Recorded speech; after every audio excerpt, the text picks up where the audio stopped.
사람의 주목해보는 시간이죠. 아침엔 피플입니다. 오늘은 한 명이에요. 누구냐? 장동혁 의원입니다. 장동혁 의원이 왜 나왔느냐. 어제 장동혁 의원이 이 입장을 밝혔습니다. 김문수 캠프에 들어가게 됐다라는 얘기였었어요. 네, 김문수 캠프의 총괄 선대본부장을 맡기로 했습니다. 목 놓아 부르짖던 그 절박함으로 다시 시작하겠습니다. 국민의 눈높이 김문수를 국민의 대통령으로 만들겠습니다라는 거죠. 김문수 후보 캠프의 총괄 선대본부장을 맡게 됐습니다라는 기자들한테 어떻게 보면 보도자료 이 공지 문자였었는데 더불어서 박수영 의원이 지금 현재 김문수 후보 캠프에 가 있죠. 직접 장동혁 의원을 소개하는 자리가 있었습니다. 잠깐 보고 올까요? 우선 장동혁 국회의원께서 우리 캠프의 총괄 선대본부장을 맡기로 하셨습니다. 장동혁 의원 소개합니다.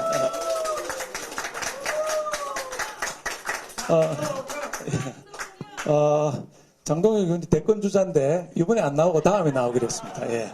지사님 하신 다음에. 네, 장동혁 의원이 대권 주자인데 요번에 안 나오고 다음에 나오기로 했습니다라고 얘기를 했어요. 그래서 처음 듣는 사람들은 농반 진반인가 뭐 농담인가 그랬었는데 윤주진 위원님. 실제 장동혁 의원이 이번 대선에 출마할 생각이 좀 있었다는 얘기도 또 나오기도 하더라고요. 진실이 뭡니까? 저는 뭐 그 정도까지는 아니었던 것 같고요. 네. 다만 이번 탄핵 정국에서 장동혁에 대한 재평가는 분명히 보수 유권자 중에 있었어요. 왜냐하면 사실 장동혁 의원은 대표적인 친한계 의원이었습니다. 네. 다들 기억하실 겁니다. 전당대회 당시에 또 팀 한동훈이라고 하는 것을 결성해서 한동훈 후보와 함께 움직일 정도로 대단히 그 측근 중에 측근이었고요.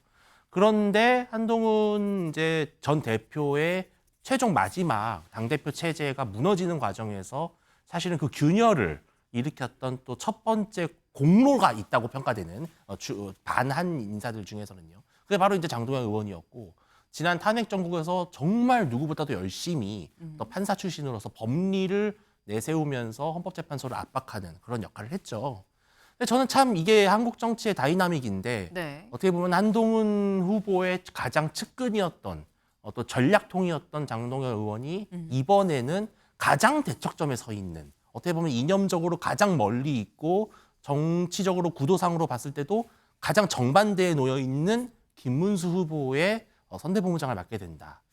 참 이것이 지금 국민의힘에서 나타나고 있는 여러 가지 정치의 어떤 혼란 또 이런 것들을 좀 상징적으로 보여주는 모습이 아닌가 생각이 듭니다. 네, 좀 다이나믹한 정치 어떤 한 모습을 보여주는 거 아니겠느냐라고 말씀을 하셨어요. 말씀처럼 장동혁 의원, 팀 한동훈의 어떻게 보면 대표적인 주자라고 얘기를 해야 될까요? 대표적인 의원이었었죠. 그런데 기억하시나요? 사실 체포영장을 지금 집행을 한이 많이 했었던 윤석열 당시 대통령에 대해서 체포영장을 집행 한이 많이 했을 때 지금 보시는 것처럼 그때 관저 앞에 국민의힘 의원들이 나왔었습니다. 그때 장동혁 의원이 등장을 하면서 장동혁 의원이 관저 앞에 체포를 반대하는 사람으로 나가 있다고 해서 사실 이목이 집중이 됐었는데 지금 여기에 대해서 강성필 의원님, 지금 윤주진 위원님께서는 이 결국 이 김문수와 한동훈, 실제 한동훈 후보도 이번에 출마를 했는데 한동훈이 아니라 이제 김문수 후보 캠프의 총괄 선대본부장을 하는 게 다이나믹한 정치의 현주소다라고 표현을 해주셨거든요. 어떻게 보십니까?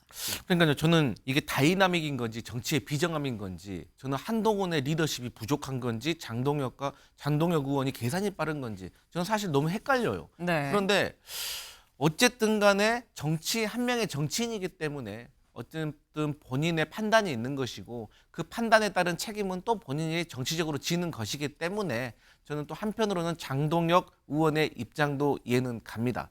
그럼에도 불구하고 어쨌든 너무 진영에서 진영을 넘어가는 듯한 그런 모습은 과연 당 지지자들과 국민들에게 어떻게 비칠지, 그리고 특히나 저희 민주당이 보기에는 네. 어쨌든 지금은 한동훈 전 대표, 한동훈 후보가 내세우는 슬로건이 상식적이라고 생각을 하거든요. 그런데 판사 출신인 장동혁 의원이 그 반대, 그러니까 탄핵을 반대하고 네. 계엄을 옹호하는 듯한 그런데 앞장섰던 모습이 사실 다소 실망스럽다, 이런 말씀을 드릴 수 있겠습니다. 네, 지금 한동훈 후보의 리더십 부재냐 아니면 장동혁 후보의 좀 계산적인 면인 거냐 비정함이냐 뭐냐 나도 헷갈린다라고 말씀을 지금 주셨어요. 근데 일단 어쨌거나 결론적으로 장동혁 의원은 이제 김문수 후보 캠프의 총괄 선대본부장으로 갔습니다. 이제 총괄 선대본부장으로서 이제 임할 생각인 건데 그 전에 먼저 김문수 후보 캠프에 들어간 사람이 박수영 의원이죠. 박수영 의원은 사실 또 이런 얘기를 했었거든요. 잠깐 들어보고 오실까요?